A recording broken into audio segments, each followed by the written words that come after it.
Hello everyone, সবাইকে স্বাগত জানাচ্ছি আমাদের আজকের এই ভিডিওতে। তো আমরা এর আগে আমাদের থিওরিটিক্যাল ক্লাসগুলো শেষ করেছি। এরপর আমরা একটা কুইজের কোশ্চেনও সলভ করছি ষষ্ঠ অধ্যায় নটরডেমের, যেখানে এমসিকিউ সিকিউ দুইটাই সলভ করা হয়েছিল। আজকে আমরা যেই প্রবলেমটা সলভ করব আর কি, সেই প্রবলেমটা আসছিল হচ্ছে সেন্টাপ এক্সামে, সেন্টাপ 1 এক্সামে 2023 সালের কোশ্চেনে। তো বেশ ভালো একটা কোশ্চেন ছিল। তো সেই কোশ্চেনটাই আমরা সলভ করব। বেশ কিছু ট্রিকি পার্ট এই কোশ্চেনের মধ্যে আছে, অ্যাজ ইউজুয়াল নটরডেম যেমন ফিজিক্স কোশ্চেন করে। তো আমরা সেই কোশ্চেনটা একটু সলভ করার চেষ্টা করব। বিশেষ করে ঘ নাম্বার কোশ্চেনটা এই এই চ্যাপ্টারের এই চ্যাপ্টারের যে প্রশ্নটা করছে, ঘ নাম্বার যে কোশ্চেনটা আছে সেটা আরেকটু বেশি ক্রিটিক্যাল করছে আর কি। তো আমরা সেটাও দেখবো যে মাল্টিপল মানে টাইপস অফ যদি আননোন সেখানে চলে আসে তখন সেটা ডিল করতে হয় কিভাবে, সেটা আমরা শিখবো। তো আশা করতেছি ক এবং খ নাম্বার এই দুইটা তোমরা পারবা। আমি ক আর খ নাম্বার নিয়ে আলোচনা না করি। ইভেন আমার যখন থিওরি ক্লাস আমি আলোচনা করছিলাম তখন আমি বারবার বলছিলাম যে এই খ নাম্বার প্রশ্নটা বিভিন্ন রূপে, এমসিকিউ রূপে, সিকিউ এর খ নাম্বার রূপে বিভিন্ন ভাবে আসলে বারবার বারবার আসবে। তো সেটা যেন হচ্ছে আমরা বারবার পড়ি। আর পার্কিং কক্ষপথ কি, এটা নিয়েও আমরা অনেক বেশি কথাবার্তা বলছি আমাদের থিওরি ক্লাসে। তো ক এবং খ নাম্বারকে আমরা বাদ দিয়ে আসো আমরা এখন সমাধান করব হচ্ছে গ আর ঘ নাম্বার।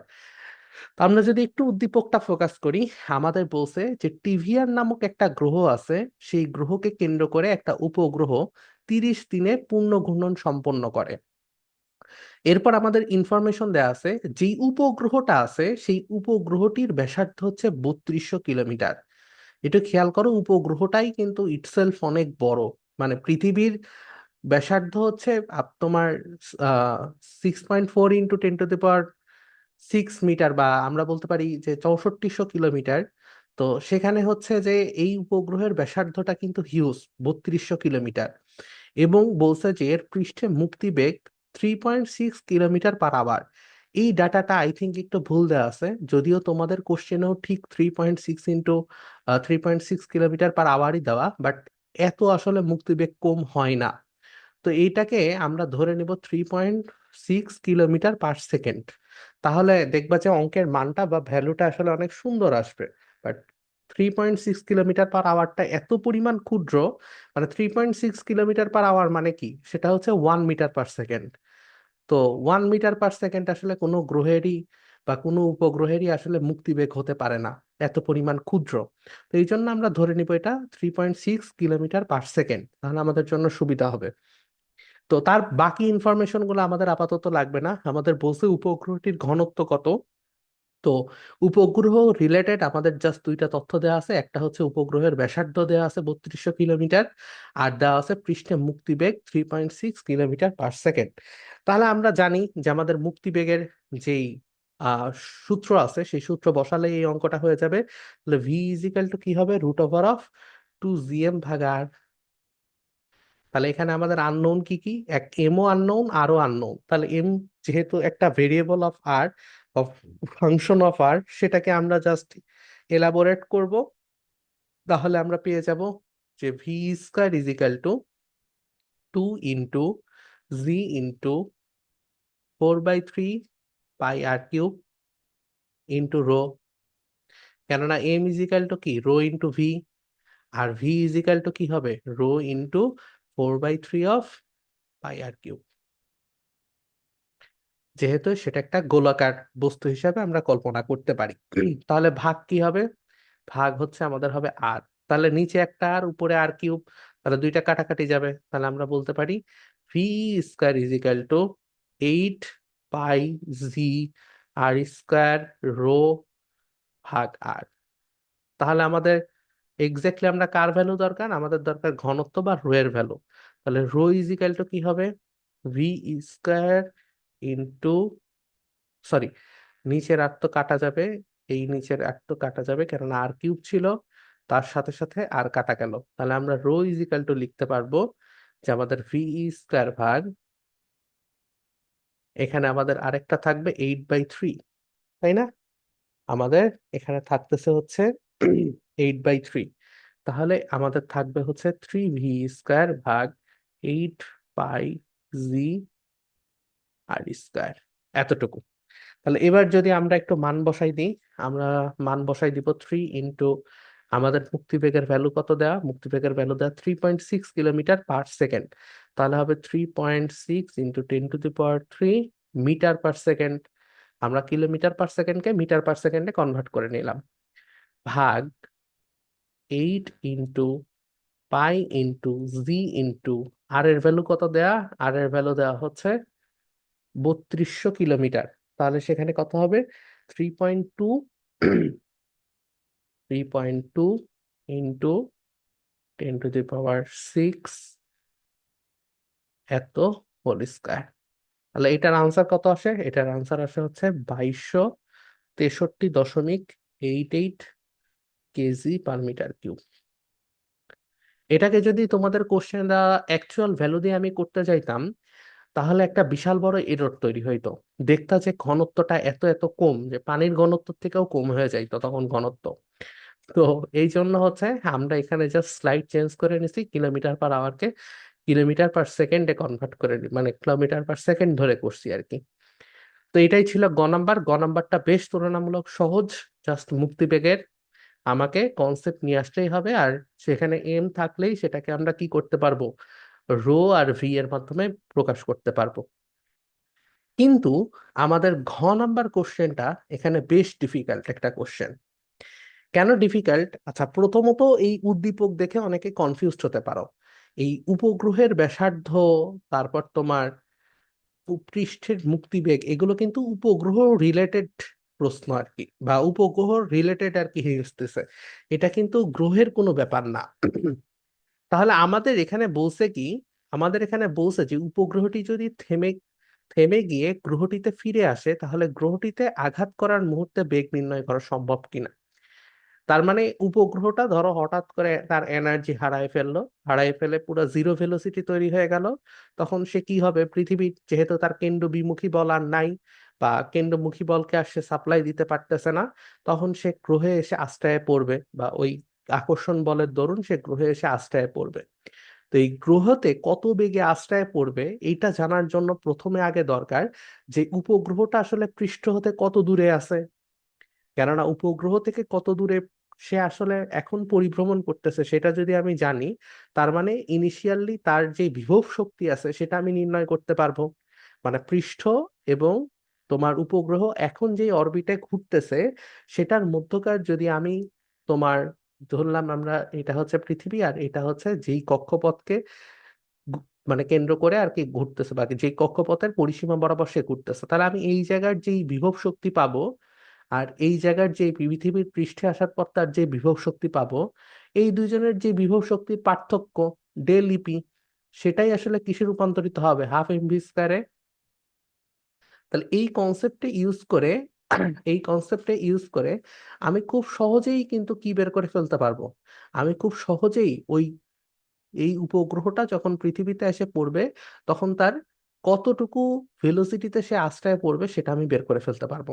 তাহলে এখন দেখো, আমাকে জানতে হবে কি, এক, পৃথিবী পৃষ্ঠে তার বিভব শক্তি কত, আর দুই, যেই উপগ্রহটা তোমার ধরে ধরে নিলাম আমার এইচ ডিস্টেন্স, সেই এইচ ডিস্টেন্স পৃষ্ঠ থেকে এইচ ডিস্টেন্সে যে ঘুরতেছে, সেই এইচ ডিস্টেন্সটা আমাকে জানতে হবে। এবং তার সাথে সাথে আমাদের কি জানতে হবে, আর এর ভ্যালুটাও জানতে হবে, অর্থাৎ ওই গ্রহটার নিজের ব্যাসার্ধ আসলে কতটুকু। এই দুইটা ইনফরমেশন জানা থাকলে তারপরেই কেবলমাত্র আমরা বিভব শক্তি নির্ণয় করতে পারবো। এখন দেখো, এখানে আর এর ভ্যালু আননোন, এইচ এর ভ্যালু আননোন, তাহলে একটা বিরাট সমস্যা, এখানে একটা খুবই বড় সমস্যা। আবার বড় হাতের এম এর ভ্যালু আননোন, অর্থাৎ গ্রহের ভ্যালু, গ্রহের ভর কত সেটাও কিন্তু আসলে দেওয়া নাই। এই দুইটা ইনফরমেশন কিন্তু এখন আর আমাদের কাজে লাগবে না, কেননা এই দুইটা ইনফরমেশন হচ্ছে উপগ্রহের পৃষ্ঠ নিয়ে, উপগ্রহের ব্যাসার্ধ নিয়ে। কিন্তু আমার কিন্তু এখন উপগ্রহের ব্যাসার্ধ দিয়ে বা উপগ্রহের মুক্তিবেগ দেওয়ার কোনো কাজ নাই। আমার এখন কাজ হচ্ছে গ্রহ নিয়ে। তাহলে গ্রহের ব্যাসার্ধ দেওয়া নাই, গ্রহের ভরও দেওয়া নাই, আবার কি গ্রহ, গ্রহের পৃষ্ঠ থেকে কত উচ্চতায় আসলে কত মানে কোন অরবিটে আসলে উপগ্রহটা ঘুরতেছে সেটাও দেওয়া নাই। তাহলে অনেকগুলো মাল্টিপল আননোন এখানে আমাদের চলে আসছে, যেটা আমাদের খুবই বেশি কনফিউজড করবে। এবং এই সব থেকে বেশি সময় যেখানে ব্যয় হবে সেটা হচ্ছে যে আমাকে কোন ইকুয়েশন এখানে ইউজ করতে হবে। যেহেতু এতগুলো আননোন, তখন তুমি কনফিউজড হয়ে যাবা যে আমাকে কোন ইকুয়েশন আসলে ইউজ করতে হবে। তুমি যদি বই খুলে নর্মাল একটা টাইমে এই নাম্বারটা আধা ঘন্টা টাইম নিয়ে সলভ করো, তাহলে তোমার জন্য সেটা খুবই সহজ আর কি। কিন্তু তুমি যেই মোমেন্টে আসলে পরীক্ষার হলে বসে থাকবা আর তোমার হাতে টাইম থাকবে মাত্র 10 মিনিট এই কোশ্চেনটা সলভ করার জন্য, তখন তোমার কাছে একটু বেশি কঠিন লাগবে। তো দেখো, এই আননোনকে আইডেন্টিফাই করা যায় কিভাবে সহজে, সেটা আমাদের এখন শিখতে হবে।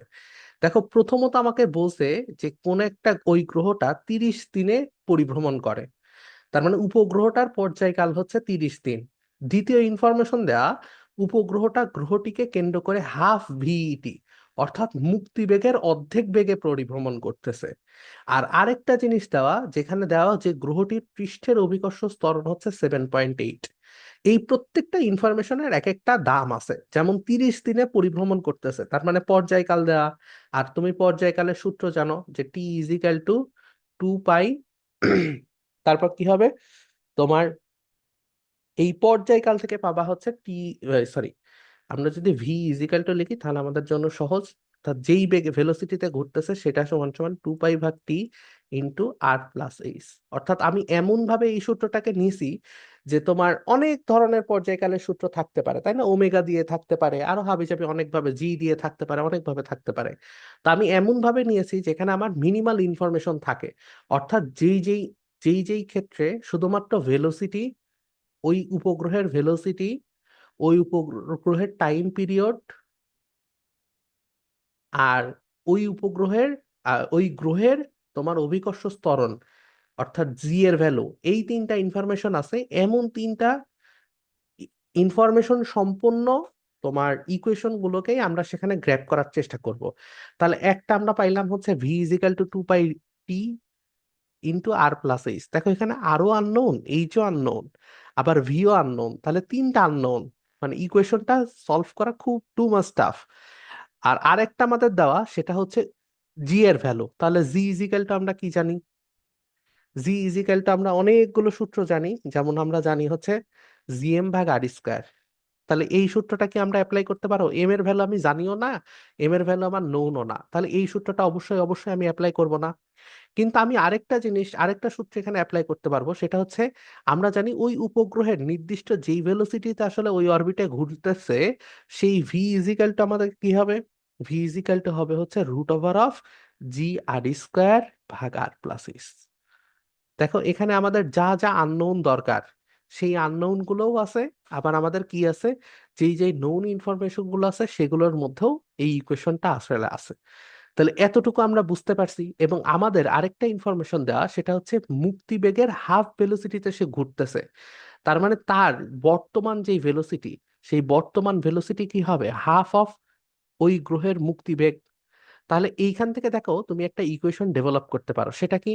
দেখো, আমাদের যেই ভেলোসিটিতে সে এখন ঘুরতেছে সেটা সমান সমান কি, জি আর² ভাগ আর প্লাস এইচ। তাহলে আমি বলতে পারি কি, ভি² ইজিক্যাল টু ½ অফ ভিই², এবং ভি² সমান সমান হচ্ছে জি আর² ভাগ আর+এইচ। অর্থাৎ এই হাইটে তার যে ভেলোসিটিতে সে প্রদক্ষিণ করবে সেটার মান হবে জি আর² বাই আর+এইচ। আর মুক্তিবেগের ক্ষেত্রে তুমি জানো হাফ ইন্টু মুক্তিবেগ মানে কি? মুক্তিবেগ মানে হচ্ছে ভি ইজিক্যাল টু আমাদের কি হবে, যদি আমরা হচ্ছে মুক্তিবেগের ক্ষেত্রে দেখি, সেটা সমান সমান কি, √(2g(r)। তার মানে এখানে আমাদের কি হবে, ভি² মানে কত হবে তোমার 2g, আর এখানে 1/2, এটা হোল স্কয়ার হয়ে গেলে এখানে হবে হচ্ছে 1/4। পুরো জিনিসটা যেহেতু স্কয়ার হচ্ছে, এটা 1/4। তাহলে আমরা সেখান থেকে কি পাবো? সেখান থেকে আমরা পাবো হচ্ছে যে তোমার জি আর, জি জি কাটা, জি জি কাটা, একটা আর কাটা, আর এখানে 2 আর 4 কাটা। তাহলে আমাদের থাকে হচ্ছে যে r/r+h ইজিক্যাল টু থাকে হচ্ছে হাফ। তার মানে আমরা বলতে পারি এইচ ইজিক্যাল টু কি হবে? এইচ ইজিক্যাল টু হচ্ছে আর হবে, বা আর প্লাস এইচ ইজিক্যাল টু আসলে 2r। তার মানে এখান থেকে আমরা একটা খুব দারুণ ইনফরমেশন বের করে ফেলতে পারলাম যে সেটা হচ্ছে উপগ্রহটা আসলে কত উচ্চতায় ঘুরতেছে সেটা আমরা খুব সহজে বের করে ফেলতে পারলাম। এবং এই ইকুয়েশনটা কেন আমরা ইউজ করলাম? এই ইকুয়েশনটা আমরা এই কারণেই ইউজ করলাম কেননা আমাদের আননোনের সংখ্যা হচ্ছে খুবই কম। তাহলে তুমি কোন ইকুয়েশনকে প্রিফার করবা সেটা ডিপেন্ড করবে, এক নাম্বার, কোনটা কোনটা আননোন আর কোনটা কোনটা নোন ভ্যালু, এই ভেরিয়েবল গুলো দিয়েই শুধুমাত্র ইকুয়েশন কেমনে ডেভেলপ করা যায়। দুই নাম্বার, তুমি এমন একটা তিনটা যখন তোমার আননোন হয়ে গেছে তখন তোমার কাজ হচ্ছে এমন একটা ইকুয়েশন, এমন একটা ইনফরমেশন বা ফ্যাক্টকে ইউজ করা যেখান থেকে তুমি আননোনের সংখ্যা সব থেকে মিনিমাল ওয়েতে তুমি দুইটা আননোনের মধ্যে সম্পর্ক নিয়ে আসতে পারো। তাহলে সেখানে আমরা মুক্তি বেগ এবং আমরা দেখা যাচ্ছে যে সেই গ্রহের, উপগ্রহের যে বেগ, ভেলোসিটি বর্তমান টাইমে, সেই দুইটা আমরা যখন বের করে ফেলতে পারলাম তখন আমরা দেখলাম এইচ ইজিক্যাল টু আর, অর্থাৎ ওই উপগ্রহটা ঘুরতেছে কতটুকু উচ্চতায়, ঠিক ওই গ্রহের ব্যাসার্ধের সমান উচ্চতায়। অর্থাৎ এই যদি আমার গ্রহ হয়, সেই গ্রহের ব্যাসার্ধ যদি আর হয়, তাহলে সে আবার আর উচ্চতার আরেকটা কক্ষপথ নিয়ে এখানে আর কি উপগ্রহটা ঘুরতেছে। তাহলে এই ইনফরমেশন অনুসারে এখানে যদি তুমি বসায় দাও তাহলে এইটা সমান সমান হবে 2r। তার মানে আমি যদি এখানে ভি স্কয়ার ইজিক্যাল টু লিখতে চাই তাহলে হবে হচ্ছে 4 পাই স্কয়ার টি স্কয়ার। আমরা এই দুই ইকুয়েশনকে সমান সমান করব, এই জন্য আর কি এটাকেও স্কয়ার করে নিচ্ছি, এটাকেও স্কয়ার করে নিচ্ছি যেন আমাদের সুবিধা হয়। ইন্টু কি হবে, আমাদের হবে হচ্ছে 2r। আর এখানেও ভি স্কয়ার ইজিক্যাল টু কি হবে, জি ইন্টু আর স্কয়ার ভাগ 2r। তাহলে আচ্ছা, এখানে স্কয়ার হবে, হোল স্কয়ার হবে। তাহলে এখান থেকে আমরা খুব সহজেই বলতে পারি এই ভি স্কয়ার আর এই ভি স্কয়ার সমান, কেননা দুইটাই গ্রহের বেগকে নির্দেশ করতেছে। তাহলে দুইটাই যদি গ্রহের বেগকে নির্দেশ করে তাহলে আমাদের কি হবে, 4 পাই স্কয়ার টি স্কয়ার ইন্টু 4 আর স্কয়ার ইজিক্যাল টু জি আর স্কয়ার ভাগ 2r। তাহলে আমরা এখন দেখি আর স্কয়ার এই দুইটাই কাটা, আমার দরকার হচ্ছে ব্যাসার্ধের মান বের করা, আর এর ভ্যালু বের করা, যেটা আমার একটা আননোন। তাহলে সেই অনুসারে আমি যদি করি তাহলে আমার আর ইজিক্যাল টু কত হবে, আর ইজিক্যাল টু আমার হবে হচ্ছে তোমার আর ইজিক্যাল টু হবে হচ্ছে জি ইন্টু টি স্কয়ার ভাগ 32 পাই স্কয়ার। আর বাকি মনে হয় সবই কাটাকাটি চলে গেছে। তাহলে এই হচ্ছে আমাদের আর এর ভ্যালু, সূত্র বের হয়ে গেল। এইবার যদি এখান থেকে আমার আর এর ভ্যালু জানা থাকে তাহলে আর ইজিক্যাল টু কি হবে, আর ইজিক্যাল টু আমার মান বের হবে হচ্ছে 1.66 ইন্টু 10⁻11 মিটার। অর্থাৎ বিশাল বড় একটা গ্রহ, বিশাল বড় মানে পৃথিবীর ব্যাসার্ধেরও অনেক বড়, বিশাল বড়।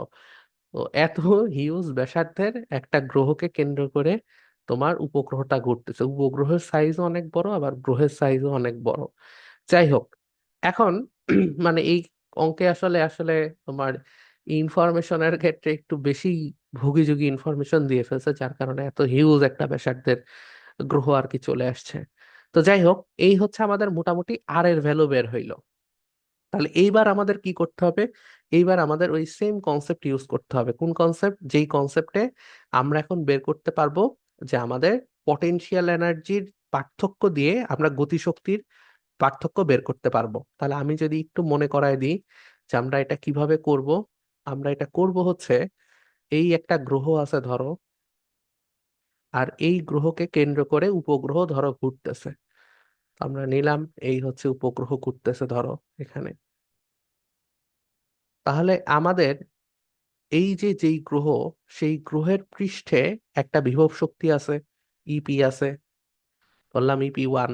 আর যেই অরবিটে এখন বর্তমানে ওই তোমার উপগ্রহটা ঘুরতেছিল, সেই অরবিটে তার একটা পটেনশিয়াল এনার্জি আছে, এবং দুইটা পটেনশিয়াল এনার্জি ভিন্ন, কারণ আর এর মান ভিন্ন।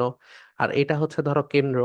তাহলে আমি কি করব, আমি এই ইপি 1 আর ইপি 2 এই দুইটাকে বিয়োগ করব। তাহলে আমি যদি দুই পটেনশিয়াল এনার্জির পার্থক্যটা টের পাই, অর্থাৎ ডেল ইপি বের করতে পারি, তাহলে এই ডেল ইপি বা পটেনশিয়াল এনার্জির যতটুকু পার্থক্য তৈরি হচ্ছে, তাহলে এই পটেনশিয়াল এনার্জির পার্থক্যের সমানই সে কি করতেছে, হাফ এমভি স্কয়ার গেইন করতেছে। তাহলে গতিশক্তি মানে কি? বিভব শক্তির পরিবর্তন। তাহলে এই গতিশক্তি যতটুকু সে গেইন করতেছে সেইটা অনুসারে আমরা তখন তার কি ভেলোসিটি নির্ণয় করতে পারবো। এখন দেখো এই জায়গাতে, এখন যখন উপগ্রহটা থেমে গেছে, আমাদের প্রশ্নে কিন্তু যে বলেই দিছে যে ধরে নাও যে উপগ্রহটা থেমে গিয়ে গ্রহটিতে ফিরে আসে। তো থেমে গিয়ে গ্রহটিতে ফিরে আসে মানে কি? তার মানে হচ্ছে এই জায়গায় তার শুধুমাত্র এখন পটেনশিয়াল এনার্জি আছে। There is no kinetic energy in that particular orbit. এখন সেই উপগ্রহটার ওই অরবিটে কোনো ধরনেরই আসলে কি কাইনেটিক এনার্জি নাই, অনলি পটেনশিয়াল এনার্জি সেখানে বিদ্যমান আছে। তাহলে আবার এখানে যখন আসবে তখন তার পটেনশিয়াল এনার্জিও আছে, আবার কাইনেটিক এনার্জিও আছে। এবং কাইনেটিক এনার্জিটা কি পরিমাণ তার বৃদ্ধি পাচ্ছে? যতটুকু পটেনশিয়াল বিভব তার মধ্যে তৈরি, পটেনশিয়াল এনার্জির ডিফারেন্স আসলে তার মধ্যে তৈরি হচ্ছে। তাহলে এই কনসেপ্টটাকে এখন যদি আমরা কাজে লাগাই, তাহলে দেখো যে আমাদের পটেনশিয়াল এনার্জি আসলে বেশি কোথায়? অবশ্যই অবশ্যই পটেনশিয়াল এনার্জি আমাদের এখানে বেশি, নাগলে এখানে বেশি। তাহলে পটেনশিয়াল এনার্জি আসলে তুলনামূলকভাবে এখানে বেশি থাকার কথা, রাইট? আচ্ছা, আমরা ডিরেক্টলি ইকুয়েশন বসাই, তাহলে আমরা পার্থক্যটা বুঝতে পারবো।